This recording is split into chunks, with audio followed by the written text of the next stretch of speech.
At 09:23 hours on June 14, 2025, the USS Princeton, an American cruiser built for situations exactly like this, was slicing through the South China Sea. The ocean was calm, the air was warm, and the ship was doing what US Navy ships have done for decades: sail legally, professionally, and confidently, ensuring global trade kept moving smoothly. But that calm morning was about to get interrupted, like a peaceful nap ruined by someone slamming a door. And the slam came from the east. Inside the Princeton's Combat Information Center, the giant SPY-1 radar flashed a new contact. A Chinese Type 05 2D destroyer, the Jianchong, which had been moving lazily, almost bored, like a grandpa taking his morning stroll, suddenly pushed its engines to full power. And not just full power. Full power in under 90 seconds. That's not a normal acceleration. That's the naval version of grandma jogging slowly, then suddenly sprinting like her phone just fell off a cliff. Operators exchanged looks. Everyone knew what this meant. The Jianchong wasn't just approaching, it was charging. Later intelligence confirmed it. Beijing had ordered the destroyer to get in the Americans' way and make them back down first. This wasn't miscommunication. This wasn't a misunderstanding.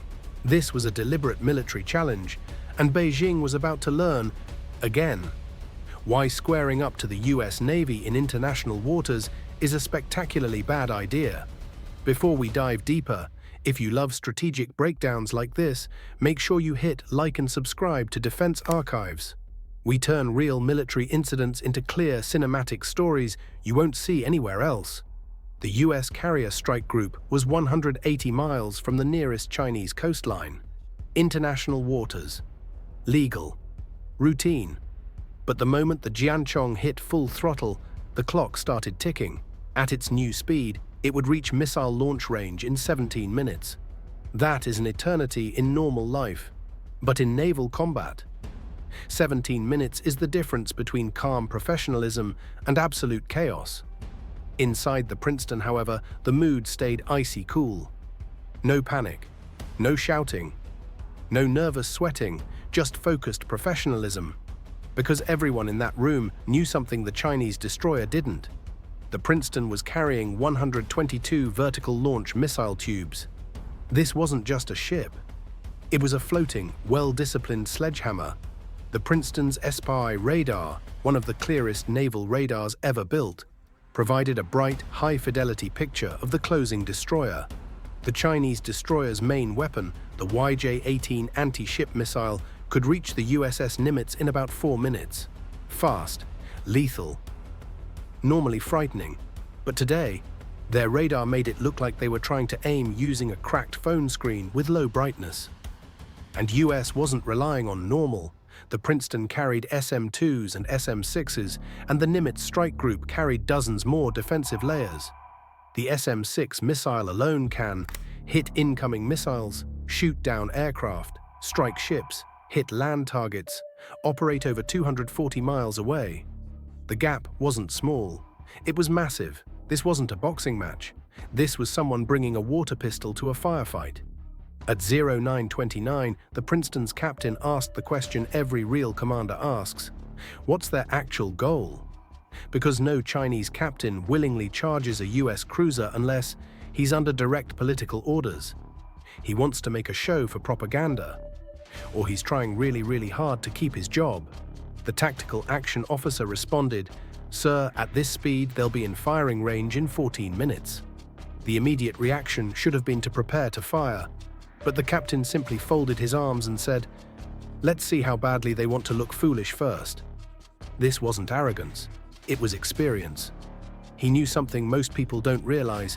The South China Sea was full of merchant ships, oil tankers, container vessels, bulk carriers, all relying on the US Navy for protection.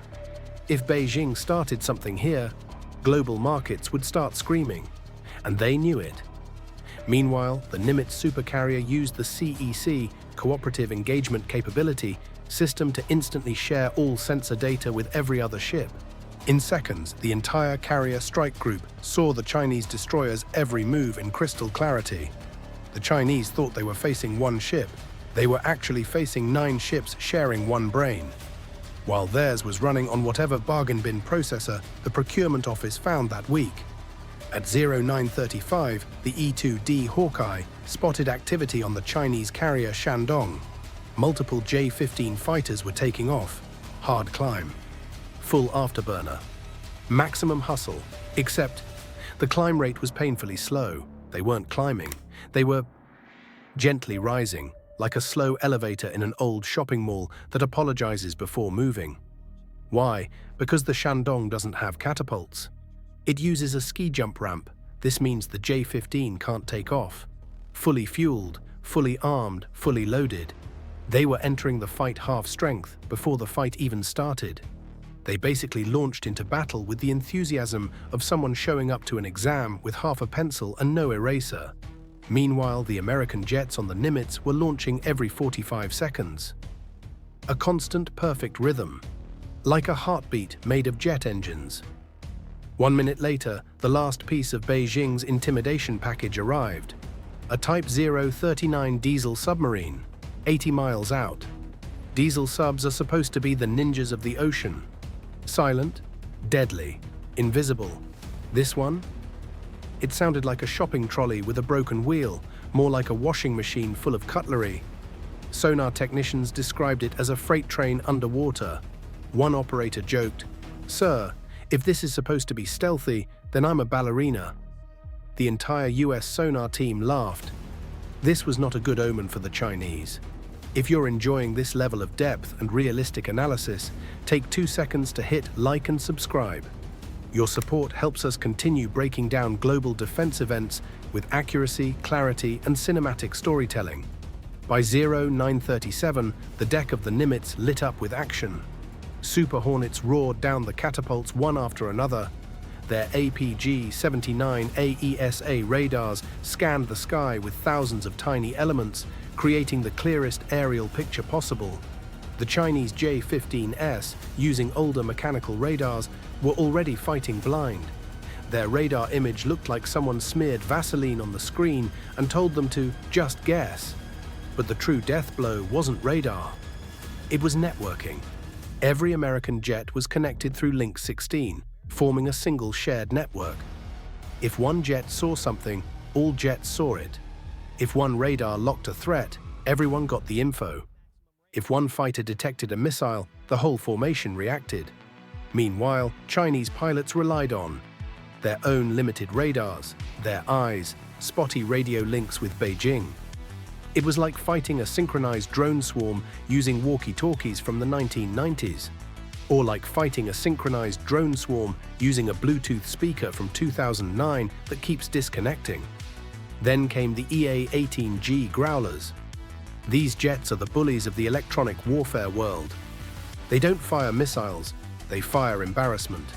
The ALQ-99 jamming pods activated, and immediately, Chinese radar screens filled with ghost aircraft. American fighters multiplied from 4 to 20. Radar locks vanished. Communication turned glitchy, targeting systems failed. One Chinese pilot radioed, "Why is everything blinking?" Another said, "I can't see anything except triangles." Their radar wasn't jammed. It was having a full identity crisis. This was electronic chaos. And the Americans hadn't fired a single shot. At 0945, the RC-135 rivet joint intercepted communications, showing Chinese pilots repeatedly asking headquarters for permission to maneuver. Beijing was taking forever to respond. The issue? China's military is tightly centralized. Junior officers don't get freedom to act fast. By the time Beijing approved something, the tactical situation had changed twice. This is the reason US forces train for flexible, fast decision-making, and why China struggles in fast-moving crises. At 0947, the Jianchong made its most dangerous move. It's targeting radar locked onto the USS Nimitz. That's the naval equivalent of pointing a loaded gun at someone's head. Inside the Princeton, weapons went to standby, firing solutions locked. The entire strike group focused on one ship. If the Chinese fired a single missile, the US response would erase the Jianchong from the ocean in under 30 seconds. But after 30 tense seconds, the Chinese dropped the lock. It was a bluff, a dangerous one, but still a bluff. Like someone pulling back their fist, then realizing mid-swing they probably shouldn't pick a fight with a brick wall. Seconds later, a J-15 pilot dove aggressively at a US Super Hornet, trying to scare the American. Bad idea, very bad idea.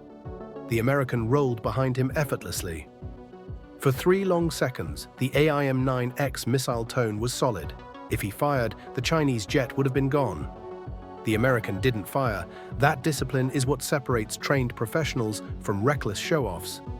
At 0951, the noisy Chinese sub made its biggest mistake yet. It surfaced partly to recharge batteries. The Princeton had been tracking it for an hour. Then something extraordinary happened. A Virginia-class US attack submarine, which had been shadowing the Chinese fleet for 8 days, surfaced 6 miles from the Chinese carrier. Imagine searching for 8 days, and the enemy submarine pops up like, "Hey guys, here's Daddy." China's entire anti-submarine warfare effort missed a submarine so badly. The US sub probably finished half its snacks, listened to a podcast, and still stayed invisible. If this had been real war, the Chinese carrier would have been sunk days earlier. After delivering the most humiliating flex of the entire confrontation, the US sub slid quietly back into the deep. Silence, power, dominance. One by one, Chinese fighters returned to board with almost empty tanks. By 1623, the Shandong and its escorts turned and retreated. They came to intimidate. Instead, they were exposed, embarrassed, and technologically outclassed. They left the South China Sea knowing the truth. This isn't just contested water. It's America's 6th Great Lake. What part of this showdown stunned you the most? Was it the Chinese sub getting spotted after 8 days like a clumsy tourist?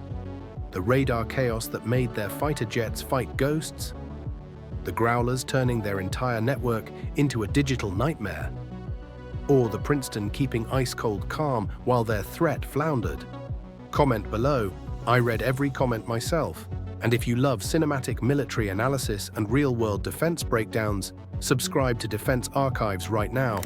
Hit like to support our mission. Turn on notifications so you never miss a critical update. This is Defense Archives, where military truth meets cinematic storytelling.